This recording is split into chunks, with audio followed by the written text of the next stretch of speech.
All right, guys, how's it going? Happy Friday the 13th. Every Friday the 13th, I do a live stream about the Templars and Baphomet and what really happened to make Friday the 13th an unlucky day. Uh, and the thing is, with these subjects, due to their nature, you never really have to just keep regurgitating the same stuff. By the time a year has passed, my knowledge and understanding of these occult traditions and what they represent and what we can learn from them deepens, and so there's always new layers of stuff that we can sort of extract from the strata of the stories. And so as I said in the description, the legend of the um I guess the ill omen of Friday the 13th actually originates supposedly in the West, right? Like in China, it's not a thing. 4 is the unlucky number. 1 plus 3 is 4 for you numerologists. I'm sure you're saying, what's the difference? But 13 is actually lucky. So, there's no consensus. And so, because there's no consensus amongst traditions, we have to assume that there's some sort of cultural reason. And so, in the case of the West and Europe and the United States, we trace it back generally to Judas being the 13th person to take a seat at the Last Supper. There's also a council that was making laws, and then the 13th law was omitted. Some people cite that. There's also this idea amongst the Persians and the Babylonians that the perfect number was 12. And so 13 is like there was this perfect symmetry and harmony and order. And then 13 came along and destroyed the symmetry. And the human mind perceives beauty based on symmetry, right? The more symmetrical a person's face is, the more beautiful we think they are. So this idea that the 13th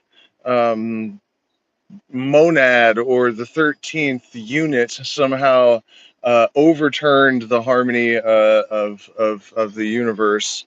That's another reason that 13 can be considered its asymmetry is apparently offensive to beauty.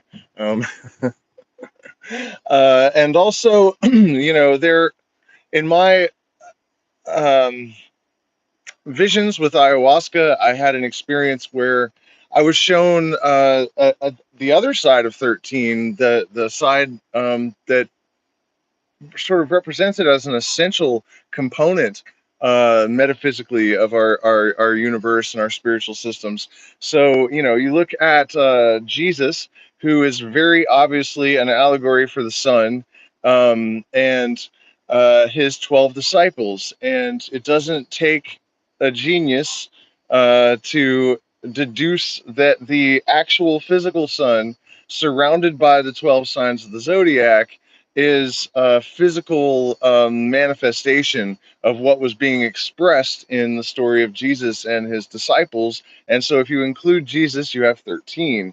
If you include the sun in the zodiac, the total number is 13. And so you have this central light that is emanating through this dial. And the ayahuasca vision that I had was showing me that those on the spiritual plane, what we think of as the horoscope signs are sort of like filters, or you could think of that as like archetypal, the archetypal dial. And actually, I looked it up after this vision, and Jung had made an archetypal version of the zodiacal signs. So he was right there with me on the interpretation of this ayahuasca vision, which was quite a remarkable thing to see. Um, that I felt like finding that reflection in Jung's work was almost like a confirmation that what ayahuasca had been showing me was absolutely correct. And so back to the story of the unlucky element of the number 13, though. King Phillip IV, I don't remember the year, 1627 or something like that. He ordered an edict, or he made an edict for the heads of the Knights Templars on Friday the 13th. and hundreds of them were arrested, subsequently burned at the stake and beheaded. And so we're going to actually take a look at in this big tome of a book here at Albert Pike's insight, I guess, that is given to the 30th degree initiate of the Scottish Rite of Freemasonry when he becomes a Knight Kadosh. The Knights Kadosh was a council. We're not going to talk too much about that at the current juncture, but we're going to get some insight into why that royalty hated the Knights Templars so much in Europe. But I'm going to go ahead and offer some conjecture of my own, because I think it's not necessarily really conjecture. It's much more informed opinion, I guess. Or, well, you'll see. The Templars, one of the things that they were is alchemists, at least a good many of them. And the story of the Templars, long story sort of long, is that they somehow managed to get the banking system of Europe in debt to them up to their eyeballs. The crowns of Europe were all seriously in debt to the Knights Templar. And so the accusation that was levied was that they worshipped a goat-headed androgynous god that we have all come to know and love under the name of Baphomet. There is, I think, almost no evidence that this is actually true. And the earliest depiction that we have of Baphomet is from Eliphas Levi, who, of course, lives, later. And he's one of the people that Aleister Crowley claimed to be a reincarnation of. But that image that we have of Baphomet, which is, according to Levi, a glyph of nature and the antinomies, the interplay of which gives rise to the creation that we know and love as our material universe. And so this actual association with a devil is just sort of a Christian perversion. In fact, the goat-headed god makes all sorts of appearances through all sorts of cultures and all different times. And this association of this goat or horned nature god with the devil is probably most deliberately or specifically meant to associate with the Greek version of Hermes, who appeared at the crossroads and had horns and wings like a fallen angel and taught music and magic and all of these things that we associate with the Lucifer myth, right? And I think that was a demonization by the people that were using the knowledge that Hermes and Thoth impart to people themselves in order to discourage the populace, the bourgeoisie, the common people from embracing this knowledge and these teachings and empowering themselves, because that's what happens if you receive real initiation, whether it is an organic process or something that is bestowed on you by a legitimate initiate. You have this gnosis that results in the creation of a person that cannot be ruled, that will not tolerate being ruled, and that does not need to be ruled. You cannot justify ruling over an illuminated person. There's simply no need there's no need. So that is how Baphomet and the Templars tie into the story. But now I think I sort of diverted from the alchemical aspect of it. And so I'm not going to call it my theory, but I think one of the possibilities that is worth considering is that the mechanism that allowed the Templars to generate all of this wealth out of nowhere and get the crowned heads of Europe in debt to them, to the point where they felt compelled to accuse them of Satanism. Network problem? Oh, is that why I keep losing everyone? Are we having issues with the internet again? I wouldn't be surprised. If so, that's too bad, because this is going to be a really good live stream.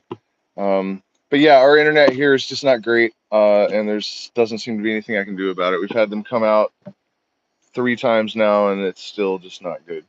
Um, but I see it's good now, so I'll just keep going. What else am I gonna do, anyways?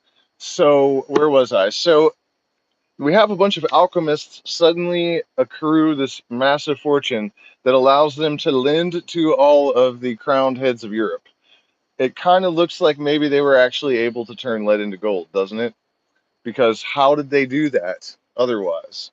Um, and I know that if you look at the official version of history, there are people that have offered explanations, but it's conjecture. And I think it's even greater conjecture than mine because they're just making up stories that they think will satisfy these questions. Um, but it is an actual fact that these alchemists got the crowned heads of Europe in debt to them to the extent that the only way to stop them was by violent force, by cutting their heads off and burning them alive.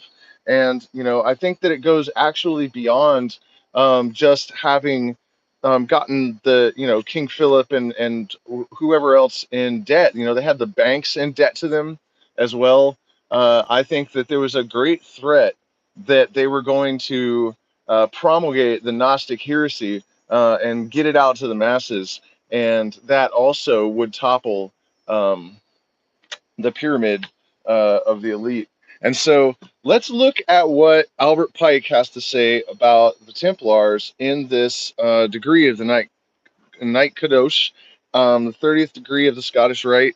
There is wisdom imparted by as you would expect from Albert Pike. Almost immediately, there's huge, powerful, revelatory wisdom um, being offered.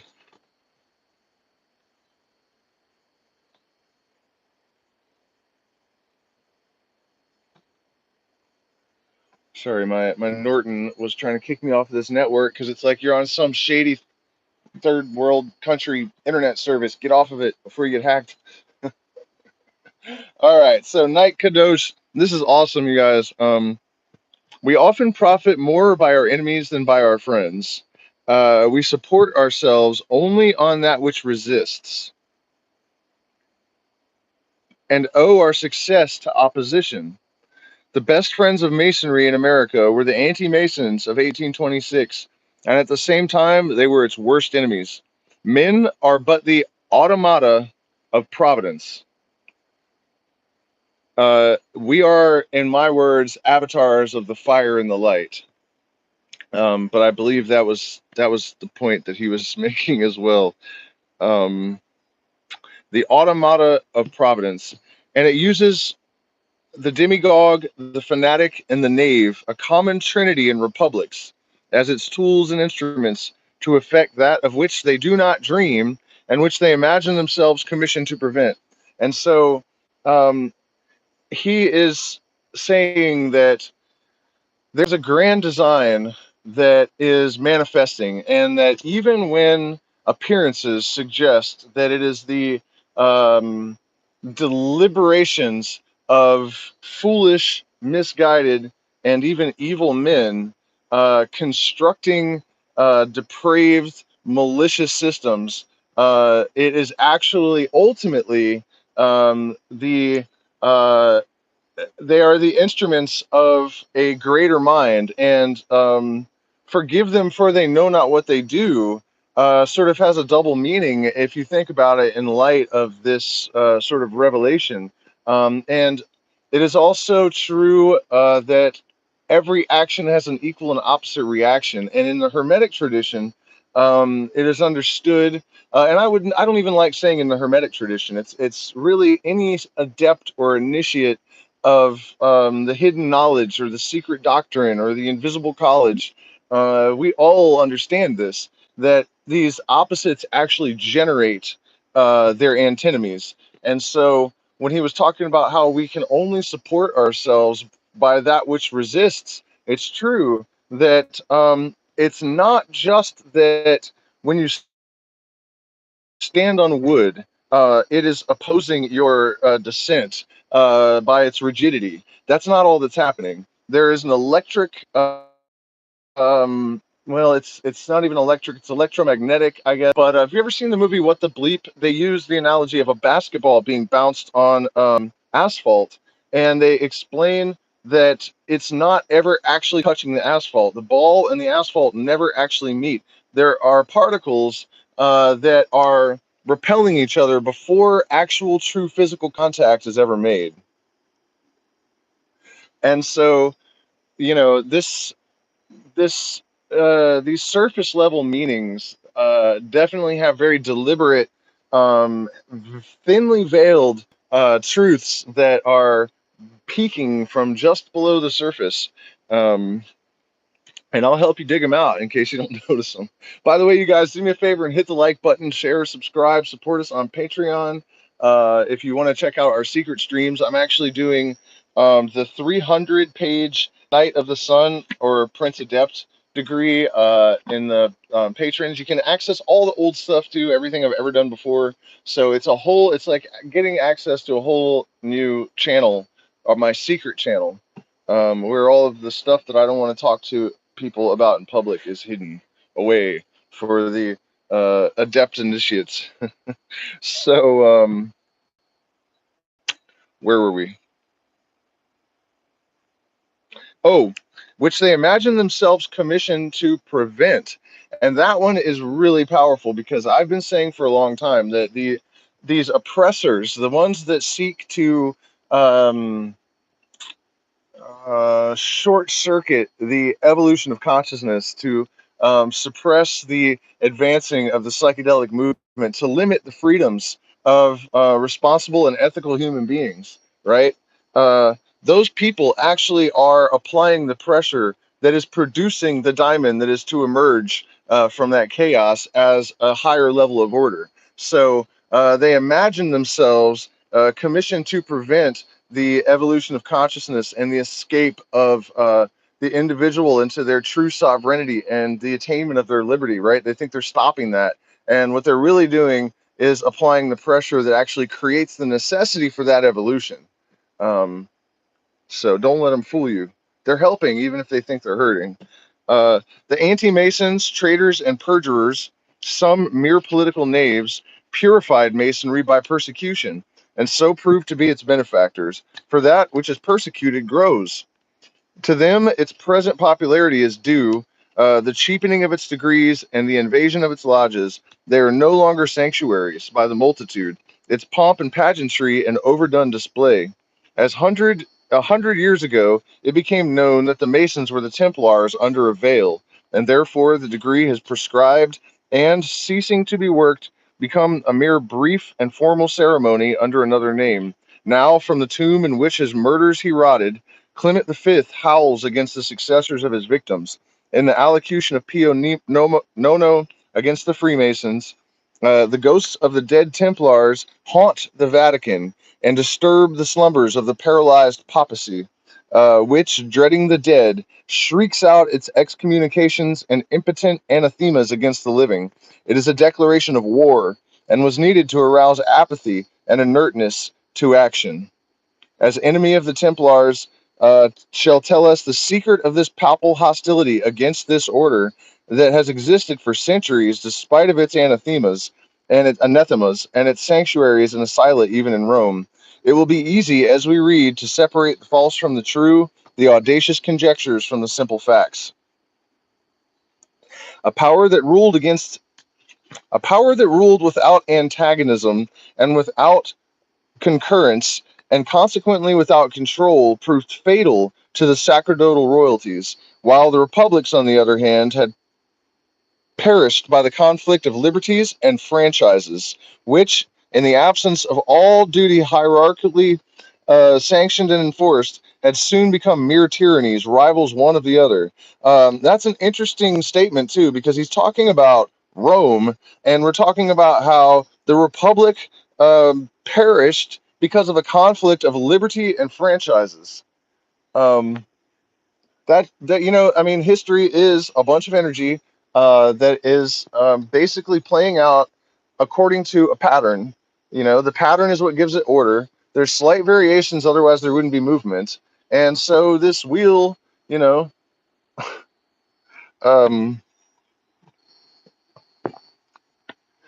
really quite incredible.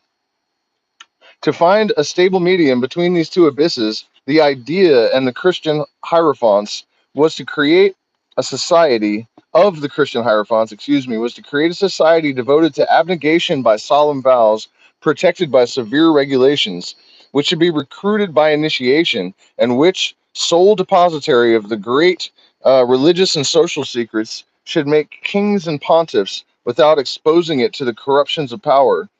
In that was the secret of the kingdom of Jesus Christ, which, without being of this world, would govern all its grandeurs. And there's a lot of insight in there into the deliberate suppression that was going on with Christianity, and also the church as sole depositary of the great religious and social secrets. Social secrets. That is basically an acknowledgement of the reality of the sort of manipulations that a lot of people that think that conspiracy theorists are all idiots, they don't believe that sort of stuff. And really what those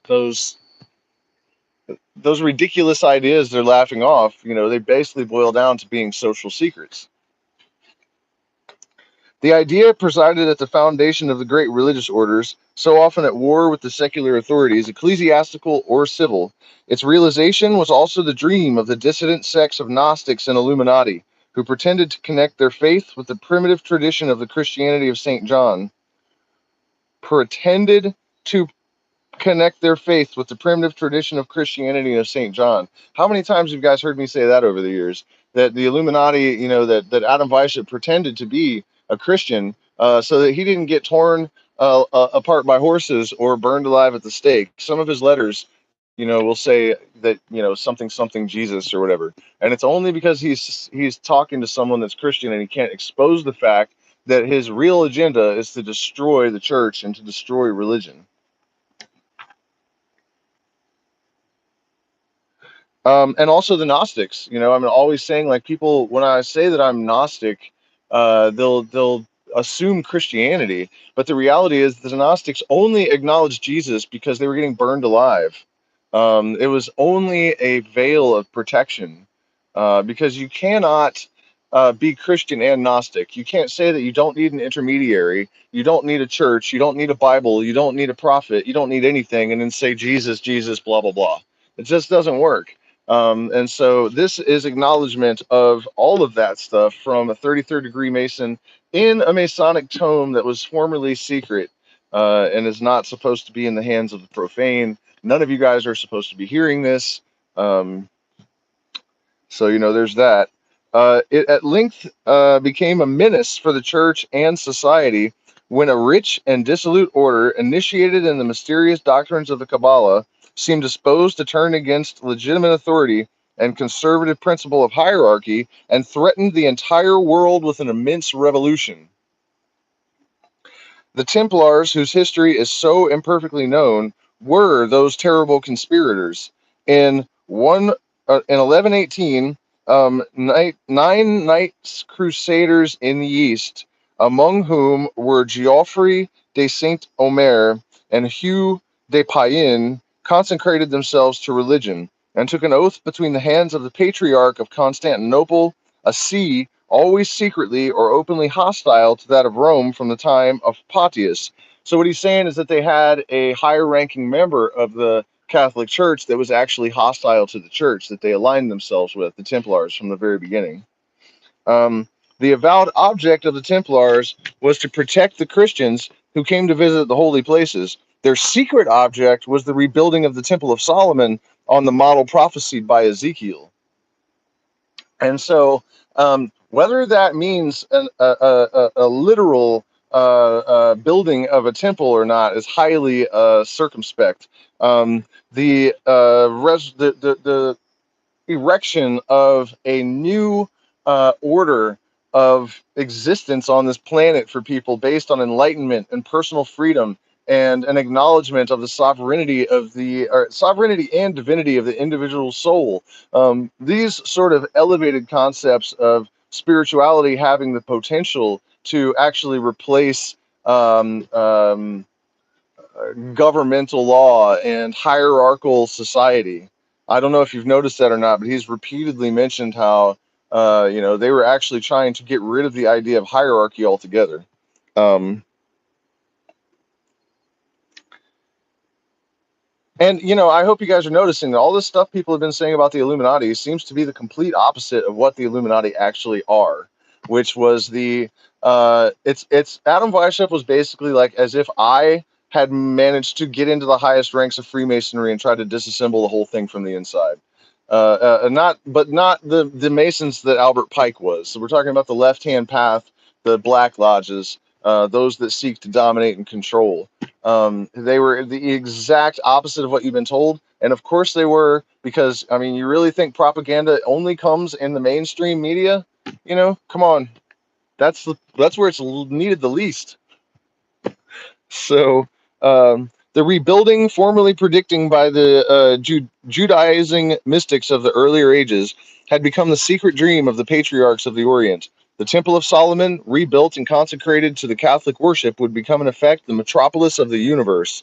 The East would prevail over the West, and the patriarchs of Constantinople would possess themselves of the papal power. The Templars, or poor fellow soldiery of the Holy House of the Temple, intended to be rebuilt, took as their models in the Bible the warrior masons of Zorobabel, who worked holding the sword in one hand and a trowel in the other. Therefore it was that the sword and the trowel were the insignia of the Templars, who subsequently, as will be seen, concealed themselves under the name of Brethren Masons. This name, Frères Mocons in the French, adopted by way of secret reference to the builders of the Second Temple, was corrupted in English into Freemasons, as Pythagore de Carton was into Peter Gower and Groton in England. Kairum or Kurum, a name misrendered into Hiram, from an artifice in brass and other metals, became the chief builder of the Heikel Kadosh, or the holy house of the temple. And the words Bonai and Banaim yet appear in the Masonic degrees, meaning builder and builders. The trowel of the Templars is quadruple, and the triangular plates of it are arranged in the form of a cross, making the Kabbalistic pantacle known by the name of the Cross of the East. The Knight of the East and the Knight of the East and West have in their titles secret allusions to the Templars, of whom they were, at first, the successors. The secret thought of Hugh de Payen in founding his order was not exactly to serve the ambition of the patriarchs of Constantinople. There existed at that period in the East a sect of Johannite Christians who claimed to be the only true initiates into the real mysteries of the religion of their Savior. They pretended to know the real history of Yeshua the Anointed and adopted in part the Jewish traditions and the tales of the Talmud.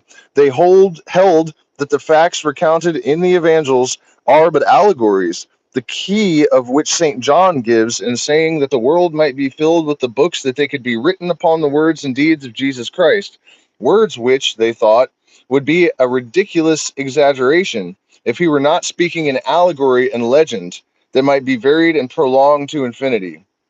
The Johannites ascribed to St. John the foundation of their secret church, and the grand pontiffs of the sect assumed that the titles of Christos, anointed, or consecrated, and claimed to have succeeded one another from St. John by an uninterrupted succession of pontifical powers. He who, at the period of the foundation of the order of the temple, claimed that imaginary prerogatives, was named Theoslit, who knew Hugh de Payen, who initiated into the mysteries and hopes of his pretended church. He seduced him by the notions of sovereign priesthood and supreme royalty, and finally designated him as his successor. Thus, the Order of the Knights of the Temple was at its very origin devoted to the cause of opposition to the crown of Rome and the crown of kings, and the apostolate of Kabbalistic Gnosticism was vested in the chiefs. Gee, that story is not any that man, that is just and it's so much more obviously accurate than what you get from the conspiracy theorists. And you know what I mean? Is that they clearly are wrong about all of it.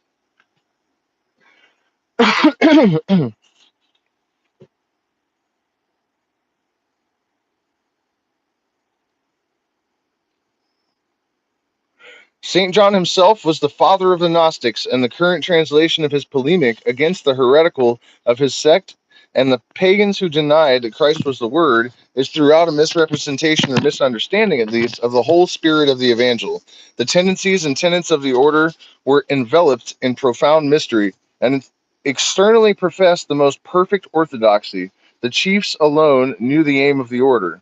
The subalterns followed them without distrust. To acquire influence and wealth, then to intrigue, and at need to fight, to establish the Johannite or Gnostic and Kabbalistic dogma were the object and means proposed to the initiated brethren. The papacy and the rival monarchies, they said to them, are sold and bought in these days. They have become corrupt, and tomorrow perhaps will destroy each other or the world, all that will become the heritage of the temple. And the world will soon come to us for its sovereigns and pontiffs. We shall constitute the equilibrium of the universe and be rulers over the masters of the world.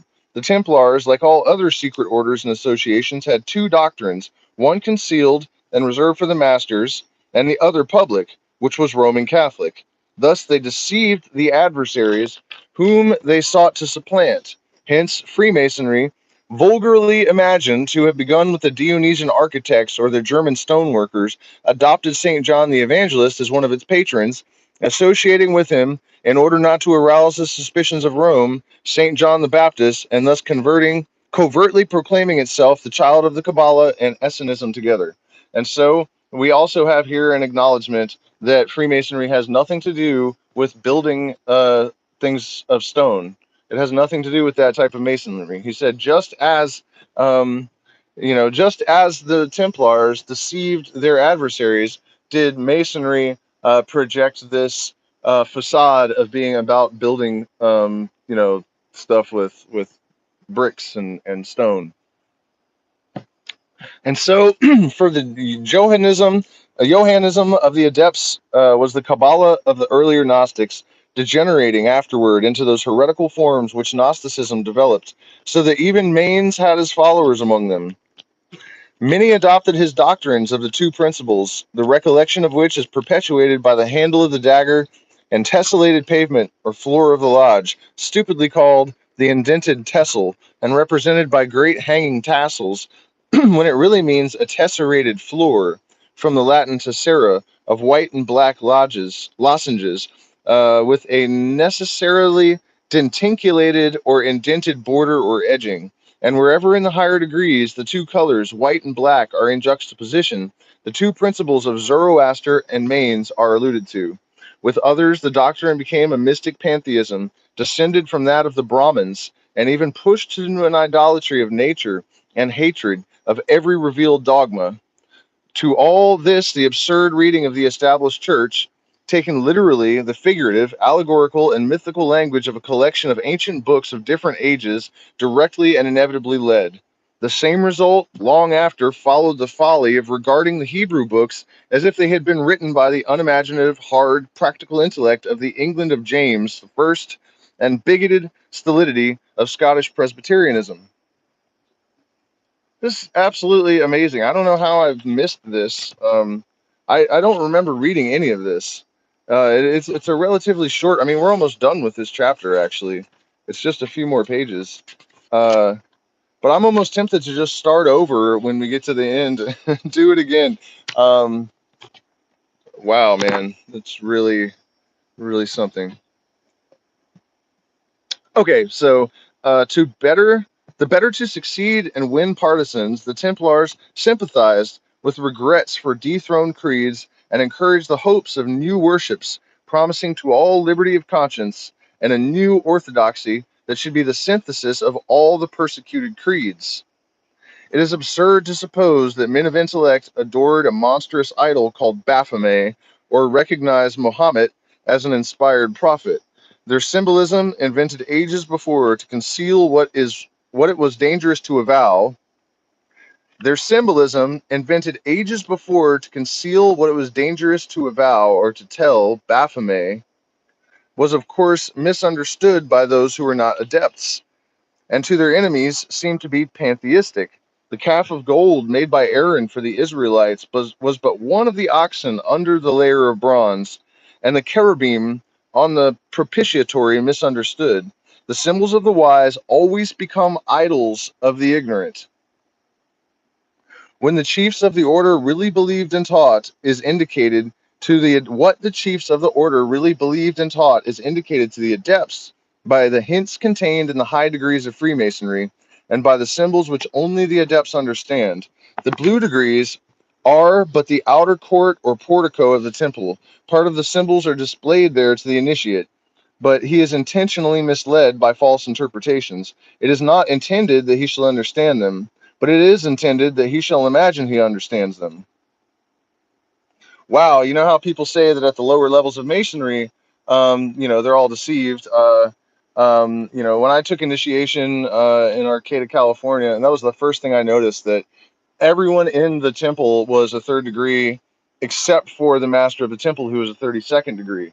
And when I was talking to him about all of this stuff before I took initiation, he was saying that he stopped me and he said, "You know more about this than any of these men."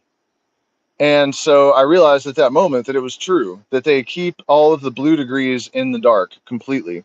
But this 33rd degree Mason that wrote this book in 1851, what he just stated was that the blue degrees are the outer court, and not only that they don't know what's going on, but the symbols are displayed there to the initiate, so he is intentionally misled by false interpretations. It is not intended that he shall understand them.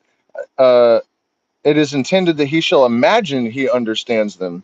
Their true explication is reserved for the adepts, the princes of Masonry. The whole body of the royal and sacerdotal art was hidden so carefully centuries since in the high degrees, as that it is even yet impossible to solve many of the enigmas which they contain. It is well enough for the mass of those called Masons to imagine that all is contained in the blue degrees, and whoso attempts to undeceive them will labor in vain, without any true reward, violate his obligations as an adept. Masonry is the veritable sphinx, buried to the head in the sands heaped around it by the ages. The seeds of decay were sown in the order of the temple at its origin. Hypocrisy is a mortal disease. It had conceived a great work, which it was incapable of executing, because it knew neither humility nor personal abnegation, because Rome was then invincible, and because the later chiefs of the order did not comprehend its mission. Moreover, the Templars were in general uneducated and capable only of wielding a sword, with no qualifications for governing, and at need enchaining that queen of the world called opinion. The doctrines of the chiefs would, if expounded to the masses, have seemed to them the babblings of folly. The symbols of the wise are the idols of the vulgar, or else as meaningless as the hieroglyphics of Egypt to the nomadic Arabs. There must always be a commonplace interpretation for the mass of initiates of the symbols that are eloquent to the adepts, whose meanings are invisible to the profane. Hugh de Payen himself had not that keen and far-sighted intellect, nor the grandeur of purpose which afterward distinguished the military founder of another soldiery that became formidable to kings. The Templars were unintelligent and therefore unsuccessful Jesuits. Their watchword was to become wealthy in order to buy the world. They became so, and in 1312 they possessed in Europe alone more than 9,000 seigneuries. Riches were the shoal of which they were wrecked, were the shoal on which they were wrecked. They became insolent and unwisely showed their contempt for religion and social institutions, which they had secretly aimed to overthrow. Their ambition was fatal to them. Their projects were divined and prevented, discovered and sabotaged. Rome, more intolerant of heresy than of vice and crime, came to fear the order, and fear is always cruel. It has always deemed philosophical truths the most dangerous of heresies, and has never been at a loss for a false accusation by means of which to crush free thought. He who speaks the truth has few friends indeed.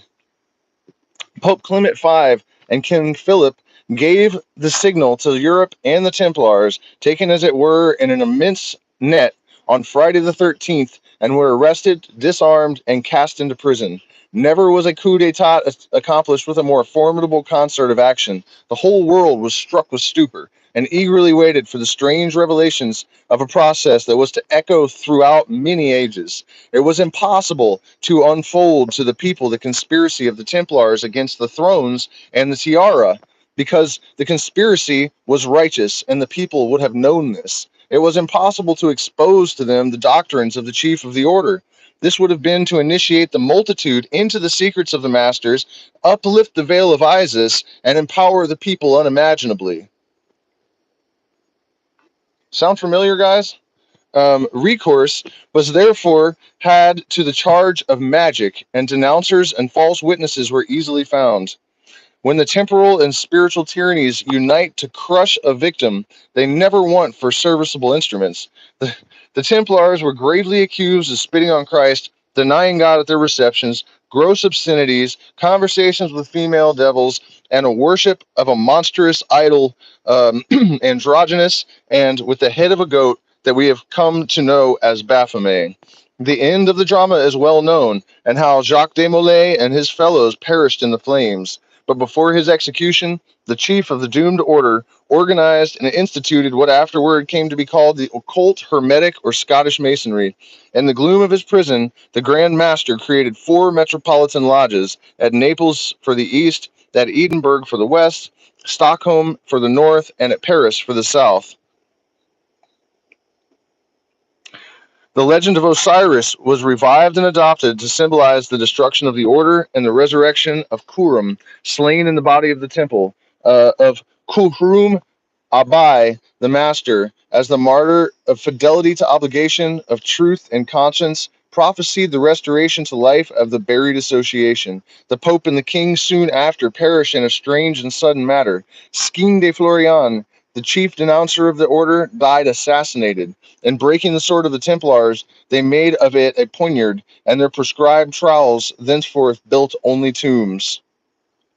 So what he's saying there is that, yes, they managed to destroy the order, but the king was assassinated, the pope was assassinated, all of their enemies died under strange and mysterious and suspicious circumstances. And so it seems quite likely that some remnant of the order survives and was picked up and continued on under the mask of the Illuminati in Bavaria in 1776.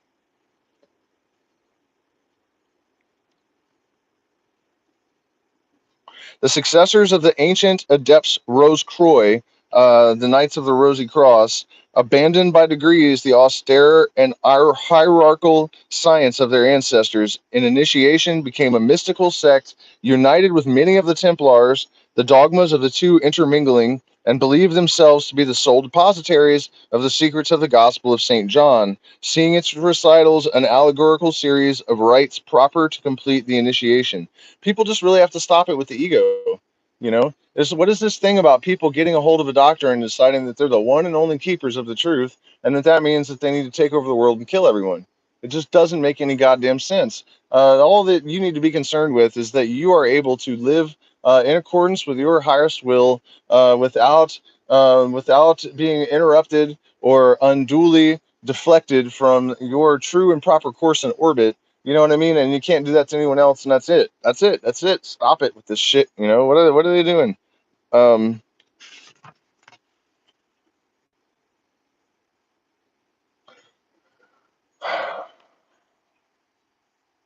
So, I guess people got sick of that. And new initiates thought in the 18th century that their time had arrived, some to found a new hierarchy, others to overturn all authority and to press down on the summits of the social order under the level of equality. The mystical meanings of the rose as a symbol are to be looked for in the Kabbalistic commentaries of the Canticles. The rose was for the initiates the living and blooming symbol of the revelation of the harmonies of being. It was the emblem of beauty, life, love, and pleasure. Flammel, or the book of the Jew Abraham, made it the hieroglyphical sign of the accomplishment of the great work, such as the key of the Roman de la Rose. The conquest of the rose was the problem propounded to science by initiation, which religion was laboring to prepare and establish, the universal triumph, exclusive and definitive, of the cross. To unite the rose to the cross was the problem proposed by the high initiation, and in fact, the occult philosophy became the universal synthesis, ought to explain all the phenomena of being. Religion, considered solely as a physiological fact, is the revelation and satisfaction of a necessity of souls. Its existence is a scientific fact. To deny it would be to deny humanity itself. And there is another hello in Houston.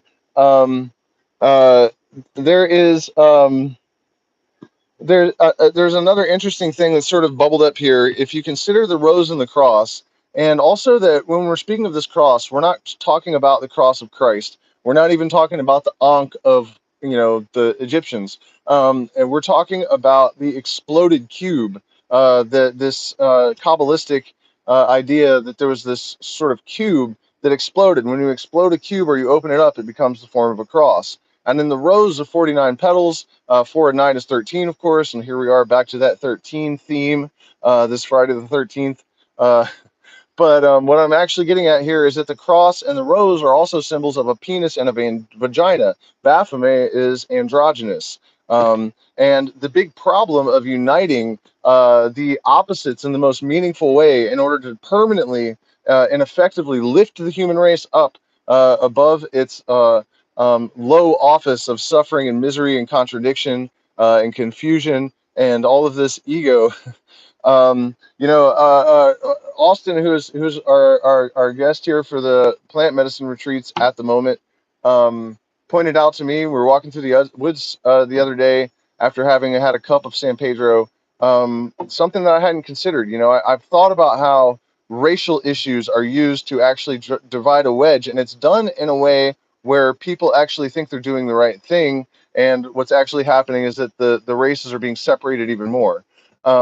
But he pointed out that this division of men and women, and that oftentimes the pop culture narrative that seems to be engineered to close that gap is actually devised to increase that gap, because the union of male and female to bring men and women together is the ultimate threat to the establishment, even more so than the different races coming together, and that that they have actually engineered the gap between the sexes. And so this speaking of bringing the rose and the cross together in this sort of spiritual context is a great secret of liberation, and is at the core of the revolution of the ages. The intent of which is the amelioration and liberation of mankind from servitude and superstition and religion and all of this stuff that we don't want anymore. So just wanted to throw that in there. Um, the Rose Cross adepts represented the dominant, hierarchical, and revealed religion. Consequently, they could do no more. They could no more be the enemies of the papacy than of legitimate monarchy. And if they conspired against the popes and kings, it was because they considered them personally as apostates from duty and supreme favors of anarchy. What, in fact, is a despot, spiritual or temporal, but a crowned anarchist? One of the magnificent panticles that expresses the esoteric and unutterable part of science is a rose of light, in the center of which a human form extends its arms in the form of a cross.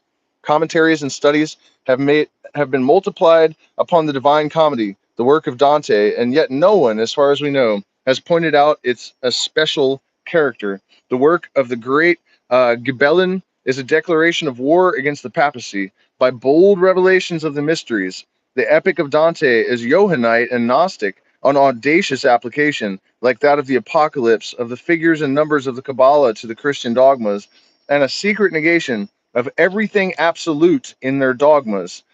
His journey through the supernatural worlds is accomplished like the initiation into the mysteries of Eleusis and Thebes. He escapes from that gulf of hell over the gate of which the sentence of despair was written, by reversing the positions of his head and feet, that is to say, by accepting the direct opposite of the Catholic dogma. And then he reascends to the light by using the devil himself as his ladder.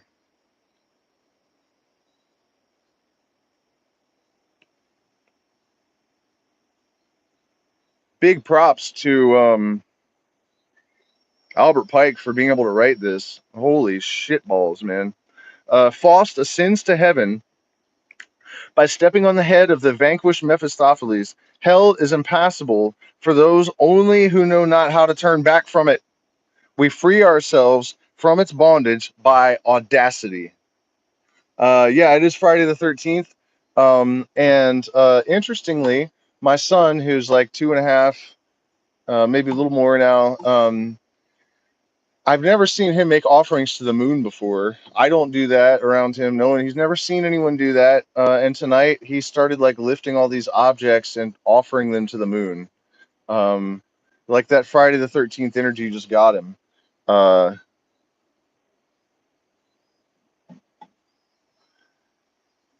We free ourselves from the bondage of hell by audacity.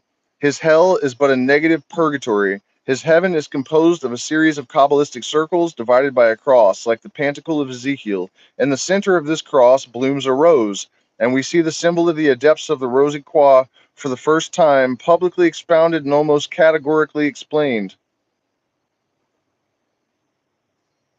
For the first time, because Guillaume de Lory, who died in 1260, 5 years before the birth of Alighieri, was not completed his Roman de la Rose, which was continued by Chopinel a half-century afterward. One is astonished to discover that the Roman de la Rose and the Divina Commedia are two opposite forms of one and the same work, initiation into independence of spirit, a satire on all contemporary institutions, and the allegorical formula of the great secrets of the Society of the Rosy Cross.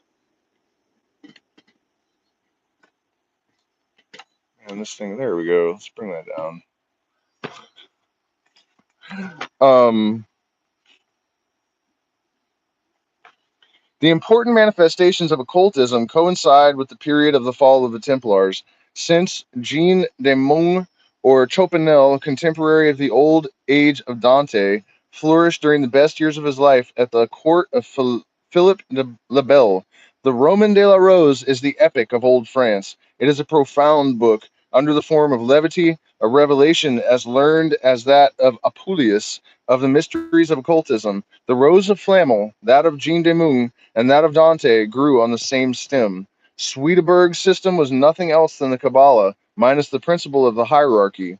It is the temple without the keystone and the foundation. Now I have a mission to find who this Swedenborg was and study his Kabbalah minus hierarchy, because that seems to be exactly what the doctor ordered.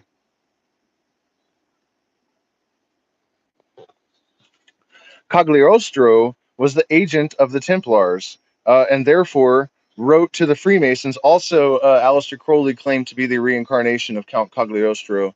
What did he say, man? The absolute rule of the state will be the function of the absolute liberty of the individual. That is the paradox of the great Comte de Phoenix, Count Cagliostro. But yeah, the absolute rule of the state will be a function of the absolute liberty of the individual. Um, True story. So Cagliostro was the agent of the Templars, and therefore wrote to the Freemasons of London that the time had come to begin the work of rebuilding the Temple of the Eternal. He had introduced into Masonry a new rite called the Egyptian, and endeavored to resuscitate the mysterious worship of Isis. The three letters LPD on his seal were the initials of the words Lilia Pedibus Destru, tread underfoot the lilies of France, and a Masonic medal of the 16th or 17th century has upon it a sword, cutting off the stalk of the lily, and the words Tulum dabit ultio messum, which harvest revenge will give, such as harvest revenge will give. A lodge inaugurated under the auspices of Rousseau, the fanatic of Geneva, became the center of the revolutionary movement in France, and a prince of the blood royal went thither to swear the destruction of the successors of Philippe Philip le Bel on the tomb of Jacques de Molay. The registers of the Order of the Templars attest that the regent, the Duc d'Orleans, was Grand Master of the formidable secret society, and that his successors were the Duc de Man, the Prince of Bourbon-Conde, and the Duc de Cosse-Brissac. I have no idea how to pronounce any of those names, so if you're French and you're laughing at me, I don't blame you. The Templars compromitted the king. They saved him from the rage of the people to exasperate that rage and bring on the catastrophe prepared for centuries. It was a scaffold that the vengeance of the Templars demanded. The secret movers of the French Revolution had sworn to overturn the throne and the altar upon the tomb of Jacques de Molay. When Louis the XIV was executed, half the work was done, and thenceforward the army of the people was to direct all its efforts against the Pope. Jacques de Molay and his companions were perhaps martyrs, but their avengers dishonored their memory. Royalty was regenerated on the scaffold of Louis XIV. The church triumphed in the captivity of Pius VI, carried a prisoner to Valence, and dying of fatigue and sorrow, let the successors of the ancient Knights of the Temple perished, overwhelmed in their fatal victory. And so there you have it, you guys. The truth about the Templars, the truth about the Illuminati, the truth about the Freemasons, and all of it goes right in the face of the narratives that you hear from conspiracy theorists and your crazy uncle and whatever else. It's and if you go back and you watch my videos about the what I had the conclusions I had come to regarding the Illuminati and Adam Weishaupt and all of these organizations and whatnot, it's exactly as it was described here. I mean, that was really a liberating and affirming moment for me to find all of this stuff in that book. And it's just my interpretation of what I was looking at was just based on what I felt was like really obvious stuff. And there you have it from an insider. Illuminastic knows what the fuck he's talking about, I guess. So. If you guys have any questions or anything, I definitely could hang out for a few more minutes. If you are interested, we have still a few slots open in our Hermetic Magic and Plant Medicine retreat. Tomorrow, we're actually going to go drink with Mama Celia ayahuasca. She's a Quechua healer with a long lineage going back thousands of years into the jungle here in Ecuador. So more people are turning to Satan and Lucifer today, as I have seen. I mean, it's just Christian bullshit. I mean, I don't know, what is that. What is that even? No one believes.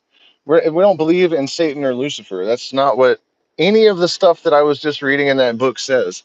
I mean, you're just like saying, like, look at me, I'm completely incapable of critical thinking. Like, I don't understand what an allegory is. I don't, you know what I mean? I'm so tired of the fact that people that still kind of think like that exist, you know? I mean, you belong to a century, a long past century. Go back there.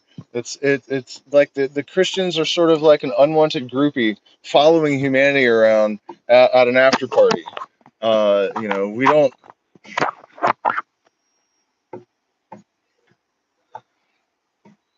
I mean, I'm sorry if I misunderstood your comment, because your next comment seems to suggest that I did, but I don't understand what you mean about that.